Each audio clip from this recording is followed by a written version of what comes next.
OTT પર release થયાના માત્ર 48 જ કલાકમાં એવું તે શું થયું કે દિલજીત દોસાંજની નવી ફિલ્મને ઓટીટી પ્લેટફોર્મ પરથી હટાવી દેવામાં આવી? આખરે કોણ હતા જસવંતસિંહ ખાલરા, જેમની બાયોપિક વિશે દેશમાં ભારે ચર્ચા જાગી છે? Diljit દોસાંજની most awaited film Sutlej ને ZEE5 પ્લેટફોર્મ પરથી અચાનક કેમ ગાયબ કરી દેવામાં આવી? નમસ્કાર દર્શક મિત્રો, ધ લોકસત્તા શોમાં આપનું સ્વાગત છે. મનોરંજન જગત અને સિનેમા જગતમાંથી આ સમયના સૌથી મોટા સમાચાર સામે આવી રહ્યા છે.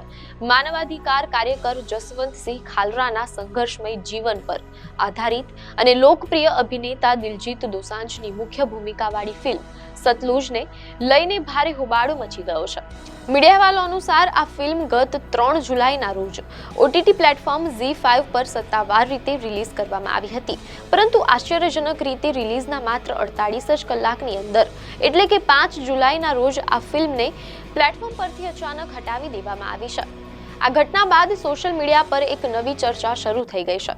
મીડિયા રિપોર્ટ્સ મુજબ ફિલ્મને અચાનક હટાવી લેવા અંગે ઓટીટી પ્લેટફોર્મ ZEE5ના સત્તાવાર એક્સ હેન્ડલ પર એક સત્તાવાર નિવેદન જાહેર કરવામાં આવ્યું છે. કંપનીએ પોતાના નિવેદનમાં જણાવ્યું છે કે સતલુજ ભલે અટકી ગઈ હોય, પરંતુ તેણે છેડેલી ચર્ચા ચાલુ છે. તમારા અપાર પ્રેમ માટે દિલથી ધન્યવાદ. અમને આશા છે કે અમે તેને ટૂંક સમયમાં તમારા સુધી પાછી લાવીશું. તો બીજી તરફ ફિલ્મના મુખ્ય અભિનેતા દિલજીત દોસાંજે પણ આ સમગ્ર વિવાદ પર પોતાની આકરી પ્રતિક્રિયા આપી છે. તેમણે સોશિયલ મીડિયા પ્લેટફોર્મ એક્સ પર મજબૂત શબ્દોમાં લખ્યું હતું કે આ ફિલ્મ હવે અટકવાની નથી અને ખાલરા સાહેબના અવાજને કોઈ દબાવી નહીં શકે. મીડિયાવાલોમાંથી જાણવા મળેલ છે કે આ મામલે ફિલ્મના ડિરેક્ટર એટલે કે દિગ્દર્શક હનીત રેહાને અગાઉ સ્પષ્ટતા કરતા કહ્યું હતું કે આ ફિલ્મમાં કોઈ કટ મૂકવામાં આવ્યા નથી કે તેના મૂળ સ્વરૂપ સાથે કોઈ સમાધાન કરવામાં આવ્યું નથી. તમને જણાવી દઈએ કે આ ફિલ્મની આખી સફર અનેક પડકારોથી ભરેલી રહી છે. મીડિયાવાલોમાંથી પ્રાપ્ત માહિતી મુજબ આ ફિલ્મનું મૂળ નામ પંજાબ 95 રાખવામાં આવ્યું હતું. વિવિધ ટેકનિકલ અને કાનૂની કારણોસર તેની રિલીઝ લાંબા સમય સુધી અટકેલી રહી હતી. આ પહેલા 7 ફેબ્રુઆરી 2025ના રોજ આ ફિલ્મને આંતરરાષ્ટ્રીય સ્તરે રિલીઝ કરવાની જાહેરાત સાથે તેનું ટીઝર પણ લોન્ચ કરવામાં આવ્યું હતું, પરંતુ તે સમયે પણ તેની રિલીઝ મુલતવી રાખવામાં આવી હતી.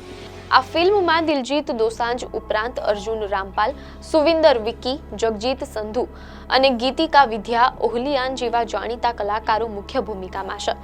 મીડિયાવાલો અનુસાર રવિવારે 5 જુલાઈના રોજ રાત્રે લગભગ 8:30 વાગે ZEE5ના સત્તાવાર એક્સ એકાઉન્ટ પર એક વિગતવાર નિવેદન પ્રકાશિત કરવામાં આવ્યું હતું, જેમાં સબસ્ક્રાઇબર્સ અને દર્શકોનો આભાર માનવામાં આવ્યો હતો.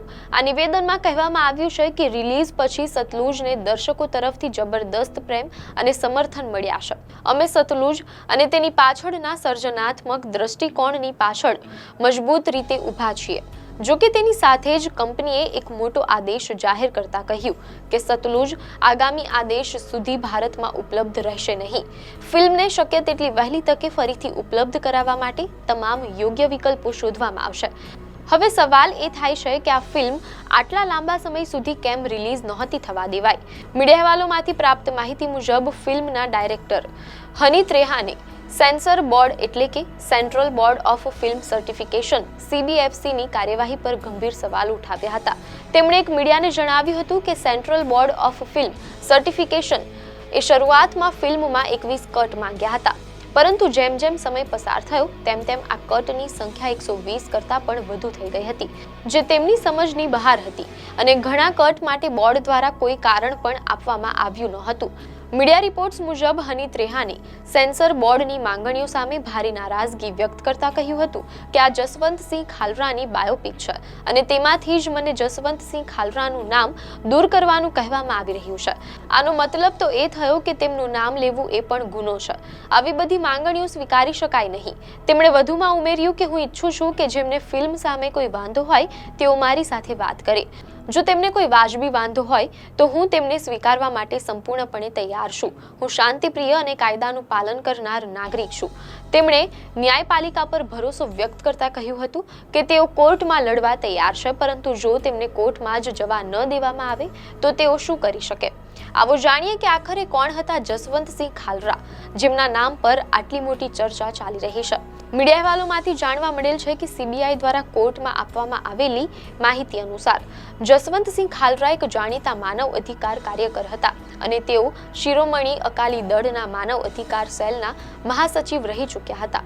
મીડિયા અહેવાલોમાંથી એમ પણ જાણવા મળેલ છે કે સીબીઆઈના અહેવાલ મુજબ 1980 અને 1990ના દાયકા દરમિયાન પંજાબમાં કસ્ટોડિયલ ડેથ, અત્યાચાર અને કથિત નકલી પોલીસ એન્કાઉન્ટરની ઘટનાઓને કારણે સ્થિતિ ખૂબ જ તણાવપૂર્ણ હતી. આ સમયગાળા દરમિયાન જસવંતસિંહ ખાલરાએ જૂન 1984 અને ડિસેમ્બર 1994 વચ્ચે અમૃતસર, મજીઠા અને તરણ તારણના 3 અલગ અલગ સ્મશાન ગૃહોમાંથી મળી આવેલા અજાણ્યા મૃતદેહોની ચોંકાવનારી વિગતો દુનિયા સામે જાહેર કરી હતી. ખાલરાએ તે સમયે દાવો કર્યો હતો કે આ બિનવારસી મૃતદેહો પોલીસના ગેરકાયદે કાર્યોના પ્રત્યક્ષ સાક્ષી છે.